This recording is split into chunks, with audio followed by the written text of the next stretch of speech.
Welcome to Inside Startup Investing, the only podcast where you can invest in every guest. On this episode, I will be speaking with the founder and CEO of TerraCycle, Tom Szaky.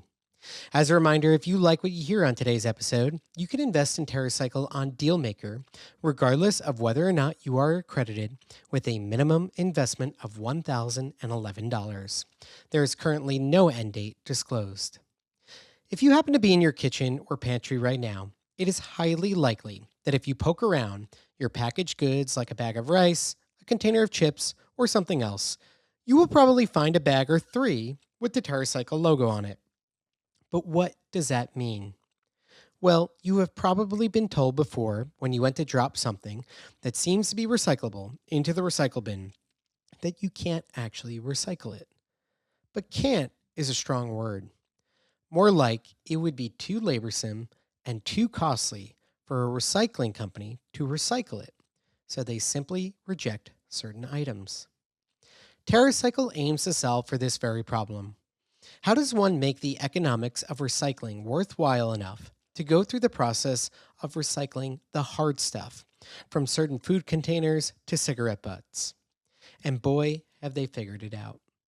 With over $43 million in annual sales, a profitable business that has been profitable for years now, dividends that have been paid out consistently to their shareholders since their first raise on Start Engine almost 8 years ago, when they were only doing $11 million in annual sales, this eco-conscious and investor-conscious business is building a truly exceptional business with strong fundamentals and a mission that isn't hard to get behind. But the how of how they make this all work might be the most fascinating. It starts with making the value of their service valuable to brands that want to show their customers they care about doing the right thing. That message has resonated, working with many of the largest brands and CPGs in the country, creating tremendous economics for the business and reach with consumers that are making TerraCycle a household name.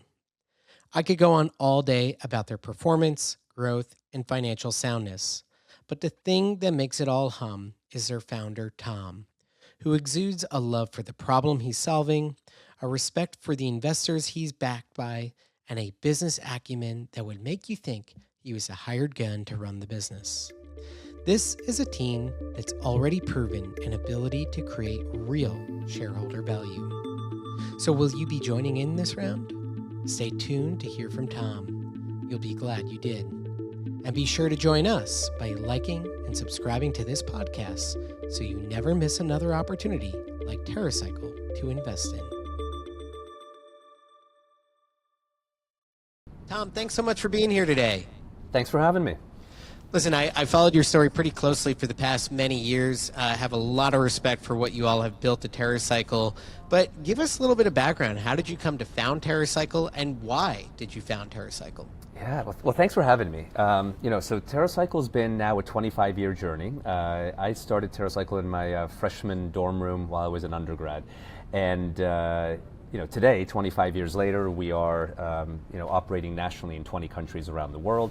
And what TerraCycle does is focus on how do we elevate waste. We are, in our soul, a waste management company. That is to say, we like to build waste-based supply chains where we collect garbage, do something with it, build a business model around it. But the real magic sauce is it's all about making waste more circular, moving from litter to disposal, from disposal to recycling, from recycling to reuse. And for me, to answer your question, garbage has been this lifelong fascination because it's filled with these incredible anomalies. I think it is because it's not a natural concept, For example, garbage is the only commodity that we are willing to pay to get rid of. And that, in fact, is the legal definition of garbage in some countries like Japan. Huh. Or, and for how big that is, it's also the least innovative industry per dollar of revenue it enjoys. Because it is literally like shitty, smelly, gross, nasty, all those things. And there's lots more, than that, but it's filled with all these sort of really interesting business anomalies. what does TerraCycle do? Our services are really to recycle those things that are not locally recyclable. So think about it, right? When everything we purchase one day becomes garbage. And some things, like an aluminum can or a cardboard box, we can recycle locally typically. But 95% of the objects, in our lives, whether it's a baby food pouch, a cigarette butt, a toothbrush, and truly 95% are not recyclable locally. And they're not because they can't be. They are not because recyclers are only focused on collecting and recycling those things that are profitable to recycle, just based on the recovered material value. And generally speaking, most things cost more to collect and process than the results are worth, which is why disposal tends to be the only solution available. So I see TerraCycle's logo on a lot of things in our home. When I see that logo, what does that mean? What do I do? Yeah, absolutely. So if you see our logo, you'll probably see it in the context of this object can now be recycled through TerraCycle. And that could be everything from a Go-Go baby food pouch to a Colgate toothpaste tube to a Brita water filter, and hundreds and billions of products. And what that means is that that entity, that brand, or sometimes that retailer has funded a program through TerraCycle where you for free can go onto our website and sign up to recycle that waste stream. And what that would mean pragmatically is maybe you sign up your office or your kid's school or whatever. They start collecting that waste and then we pick it up for free. We recycle it for free, all funded by these brands or retailers. And in some cases, you also get some donation that you can give to your local school or charity, which is totaled, I think in the US, close to around $20 million donated today. If I see it and I don't have, our kid's school doesn't have a program or something like that, is there a way for me to still get it returned to you, or how does that work? Yeah, absolutely. So there's two types of programs in our recycling world. There are free programs that are funded by brands and retailers, like what we just spoke about, and those you can run from any organization you wish, or even technically from your home. So you can sign up your kid's school or your place of work or your place of worship, but you could also just run it from your home, whatever's easy. And those are for some waste streams. But if we don't have a sponsor available, every waste stream also has a paid solution where you can buy a zero waste box from us. They come in different sizes, from pouches all the way to large industrial pallet sizes. And then you just get shipped to you a collection box. You fill it up with that waste stream, whatever it might be. Could be halogen light bulbs, could be laboratory waste, could be sporting equipment waste, you name it. And then we pick it up and recycle what's inside. So you all have had very robust sales and sales growth over the past many years. And it's really interesting to hear your business model. I'd like to understand a little bit more about why someone like a Colgate or some of these large CPG brands would want to sign up and pay for a program like this. In a way, what's in it for them, right? Yeah, it's a really good question. So if you're a large consumer product company, let's say you're a Procter & Gamble or a Nestle, both clients of ours, and in fact almost all major consumer product companies work with TerraCycle somewhere around the world. So let's just say you're Procter & Gamble as an example. And within Procter & Gamble, there's many brands. So let's pick a random one like Gillette and Venus. So if you are, let's say in the grooming business, making blades and razors, well, you produce objects. You have the packaging and you have the product itself. Now, in the case of Gillette, the packaging is pretty locally recyclable. It's made from paperboard and other things that are profitable for local recyclers to bother recycling, so you can put it in most communities into your blue bin. But there is no recycling solution today available anywhere in the world for the used blade, the used razor, the handles. And so they partner with TerraCycle, in fact, in many countries around the world, including the US, to then set up a national solution to be able for consumers, if they wish, to be able to go collect and recycle that particular waste. And so that happens then with thousands and thousands of brands around the world. And the reason that this is valuable is because they really want to move their products to be more circular. They want them to be locally recyclable. But the chance of a blade or a handle and a razor ever being recyclable in your local blue box is basically zero. And the reason it's zero is that every local recycler would lose money doing it, which is why it doesn't happen and there's no path to it occurring. And so this is a way to be able to then create a solution where otherwise there is no path to do so. And that's why we've become, the world's biggest cosmetic package recycler, or coffee capsule recycler, or plastic glove recycler, or cigarette butt recycler. That's what all these waste streams have in common.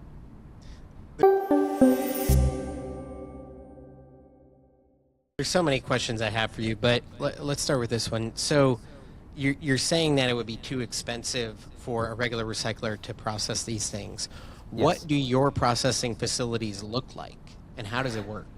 Yeah, absolutely. So first, let me give you the economics to really help peel apart that first question, and then I'll answer what our operations physically look like. So let's take two waste streams, one that's locally recyclable, like an aluminum can, and one that is recyclable through TerraCycle, like a coffee capsule. And I highlight these two because they both are made ostensibly from aluminum, right? Now, an aluminum can has a lot of aluminum in it, and if you're going to collect aluminum cans, as many local recyclers do, if you're going to recover 15 cents of aluminum value, you're probably going to spend about 7 cents collecting it, maybe 3 cents processing it, and there's about a 5-cent profit there. And that's why local recyclers love collecting it. Now, a coffee capsule, though, has very little aluminum in it. It's about 3% aluminum and 97% wet coffee on the inside. It's also more rare, it's more distributed. Not as many people consume them. And so there, for example, brands like Nespresso or Nestle Dolce Gusto or Tassimo, Illy, all these different coffee capsule companies partner with us. But to be able to collect 15 cents of aluminum value, we probably have to spend about $10 collecting it and maybe $5 processing it, because most of what's in there, as I mentioned, is wet coffee, which we still have to pay a composter to take. So that's why there is that inherent negative economics in there, which is why no local recycler will ever bother collecting it. But coffee capsule companies want recycling solutions to their coffee capsules. Consumers are demanding it. They might prioritize the brand that offers it versus one that doesn't. So that's why a brand would be willing to fund a free recycling solution through TerraCycle, and why we today collect and recycle hundreds of millions of coffee capsules every single year. Now, to answer then your question directly on operations, to do that, we have multiple stages that have to occur. The first is we got to get you to be able to collect it. There, we might create collection boxes that you might see at retailers, maybe mailable collection bins or permanent ones, but we got to get you to collect it. We have to have the website and the incentives and the communication there so that you're aware of it and choose to collect. From there, the waste is transported, usually through third parties, but for our regulated waste division, we own our own vehicles and our own trucks. But where you don't need fancy permits, it's usually third parties. That then goes to one of our many check-in facilities. And this would look like almost a reverse e-com distribution center. So instead of like a bunch of inventory being pick-packed and shipped out, imagine all this waste coming in and then being aggregated into all the coffee capsules here, all the toothbrushes there, all the cigarette butts over there. So it's sort of like a distribution center running in reverse. And we have our biggest distribution center in Aurora, Illinois. That's about 150,000 square feet, but there's other ones as well around the US. Then from there, once we've aggregated the waste, it goes to our processing partners, who will do different processes on the waste to get it fully recycled. A coffee capsule, just because we've mentioned it, would be shredded. We separate the aluminum, which then goes to aluminum smelting and recycling, from the coffee, which then goes to composting. Inversely, if we're going to recycle, let's say, a cigarette butt, there we shred it. We developed a technology to be able to separate the ash tobacco paper from the filter, which is made from cellulose acetate. The ash tobacco and paper go to composting, and then the filter is made into new plastic products. In fact, here, this is an ashtray made from used cigarette butts, as an example. And so each waste stream will have a different processing solution on it to make sure that all of that waste can then be recycled into new applications. In terms of how you make up the economics, so Ray, you're saying like it's not even remotely possible to make money on it. Is a big piece of this equation getting the large brands to actually pay to have this done? It certainly is a big part of it, and if you take our company in our recycling division, you can break it into effectively 3 major segments. One we call programs, which is exactly what you just described. It's big brands, big retailers funding these solutions. So you can walk into, a Walmart and see TerraCycle collection bins, or cosmetic boutiques, and as you mentioned earlier, you'll see our logo on many major brands. That's one area, and the outcome there is free programs to the public. Then we have our second division, which we call our direct division, which is effectively anyone from individuals to businesses just buying our recycling solutions from us, either off our website or through large purchase orders. And that you could see, like, imagine a legal office on every floor now having pen recycling and chip bag recycling and coffee capsule recycling, or major laboratories recycling their centrifuge tubes and laboratory consumables. And this can go into just about any sector in the world, and we do work with just about everyone from cruise ships to big manufacturing sites and so on. And then we have the goal is effectively people investing in these sustainability solutions, because it would be cheaper to dispose, but in many cases, organizations and individuals want to see things recycled that otherwise would not be. And then the third category, which is where we've done a lot of our mergers and acquisitions, we've done 4 acquisitions. In fact, the 4th one just occurred a few days ago, and that's our commercial division. These are waste streams that you cannot legally put in the dumpster. Think like light bulbs, batteries, certain electronic waste. This would be called technically universal waste, and that's sort of the third major division. There it has a little tailwind in the sense of you have to do something other than disposal for these waste streams. When you think about kind of levers for growth for the business, is it just signing up tons and tons of new brands? So it sounds like you're already working with some of the largest brands out there in the CPG space. Or is it more about changing consumer behavior and how they actually engage and utilize your services? How do you think about that? It's a good question. I would say it's sort of a little bit of everything, right? Our program division, which is where the brands are, of course, we're always out there recruiting more brands. They give a lot of visibility to TerraCycle and allow us not to have to do as much advertising and so on, so that people become aware of us. Our direct business and our commercial business, there it's all about making sure we have as wide an array of services as possible. That's so important for us. So, when we buy a company, like the company we just bought a few days ago called NLR, they're very strong in light bulb recycling in the Northeast, like Connecticut and surrounding states. Now that they're a part of the TerraCycle group, instead of just selling light bulb recycling to thousands of customers, they're now also selling the recycling for hundreds of other waste streams. So they can go to a auto body shop and say, hey, we've been recycling your light bulbs, but now what about your used motor oil containers? What about your windshield wipers? What about your plastic gloves? And so on. So a really big component for us is to constantly bring out new solutions. A good example is just a few weeks ago, we've been able to launch in the United States a solution to be able to move vapes, like smoking vapes, from needing to be hazardously disposed, which is expensive and not great for the environment, to now being able to be recycled through TerraCycle, actually saving companies money and seeing recycling occur when disposal was previously the only solution.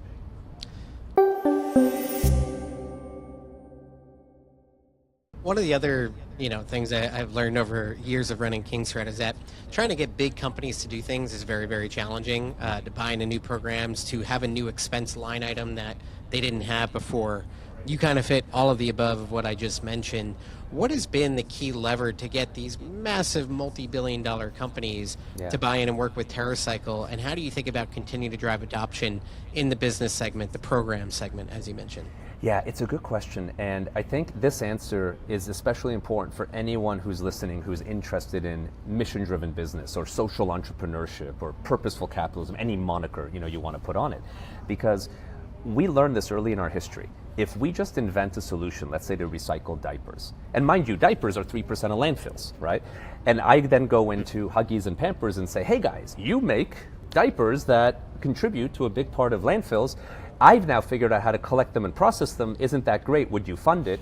You're just going to get at best a symbolic amount of money because you haven't solved the core issue. The core way, this is what has really been some of our secret sauce, is we don't go into a diaper company and say, oh, let's guilt you into recycling diapers because that's a major externality of your business. Instead, we say, we know you care about that issue, but you also care about gaining market share. So we're going to figure out how deploying diaper recycling will help you gain and win market share. And when you do that, then the company goes, great, I'd rather invest there than something absolutely benign like advertising and pouring blue liquid on a diaper and saying how absorbent it is, right? Because that doesn't move the world forward in any way. It only drives market share. So a good example of that is, when we deployed diaper recycling with Pampers, the way the bins functioned is that you could put in any brand of diaper, but it would weigh how much kilos of used diapers you put in, And then it would give you coupons into Pampers, and that market share drove the excitement for a brand like Pampers to say, let's put our money into diaper recycling. Super interesting. Now, on the other side of it is the consumer adoption piece, right, that I was already kind of hitting on. Yeah. We compost in our home, right? We have a compost service that comes and picks it up once a week. But as far as I know, I think we may be the only ones on our block. And I say that to say that there's not a lot of people willing to make the extra effort beyond what they already do to recycle and to do the garbage, right? How do you get people to have to just do extra things? It's hard to get people to do extra things. How do you get that at mass scale? Yeah, it's a really good question. And the general answer is we need to make it as easy and convenient and accessible as absolutely possible. And that's what we constantly think through, is how do we make that challenge as easy to digest? Because our competition is just throwing something in the bin, right? Just like you chose to pay a compost service, but it would be technically cheaper for you and easier just to throw it in your garbage, right? So that why is this, out of all sustainability things that one could do? Because what you could have chosen different things. You could choose to be maybe not eating animal protein. You could choose to bike everywhere. You could choose to only wear used clothes. You could choose to not take airplanes. There's all these choices you have. What's really exciting about the circular economy space, like recycling and composting and so on, is that that's the first sustainability lesson we learn as children, right? The very first thing, I have 4 young kids, and they all learn, in preschool, elementary school, reduce, reuse, recycle. That's a circular economy lesson. It's not a climate change lesson. It's not a biodiversity lesson. So this is super simple. It's also something that we really physically interact with. Like if you and I were going to put, let's say we were going to drive an electric vehicle. Why would we do that? Generally for the environment would be less greenhouse gases. But we don't really physically interact with that concept. You know what I mean? Like putting solar panels or driving an EV. That we think will help over here, but we're never going to touch it. Like garbage, we are physically touching it. We are the ones physically putting it somewhere. And then also the cost of whether you're composting at home or if you were to buy, like, say, a TerraCycle zero waste box, relative to these other interventions is very low. So for a very low amount of money, it's a great first step. We sort of say recycling is the sort of the gateway, if you will, into greater environmental action. It's why we've seen so much traction occur. And then to really win, unlike any recyclers, these specialty recyclers usually focus on like one waste stream or another. We effectively do everything except disposal and local recycling. You've been able to grow the business very effectively, and you've been profitable, and you've even been able to pay dividends to investors. So talk to me about how you've been able to do all of those things. This is not an easy business, certainly not easy to scale. What have been some of the things you've done to really manage a business so effectively to keep it profitable while growing? Yeah, I think, and this is maybe again in the concept of purposeful business, we are very focused on fundamentals.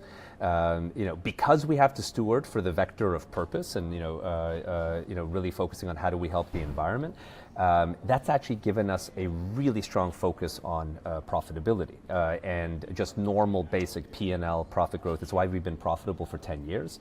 As you mentioned, this has allowed us to pay dividends. So our first crowdfunding we did, maybe now 5 years ago, if I'm not mistaken, we did a Reg A where we raised just under 20 million. But investors who invested in that financing have already gotten back, I think, somewhere between 21 and 25% of their capital in dividends. Every year we've paid dividends. And there's another check just flying as we speak. And we see no change in that as we look into the future because there's been such a strong focus on core fundamentals. I also think as you look at the public markets, right, which hopefully one day, we'll be able to get towards. A while ago, it was just about revenue growth and uncontrolled revenue growth. I meaning like very unprofitable revenue growth.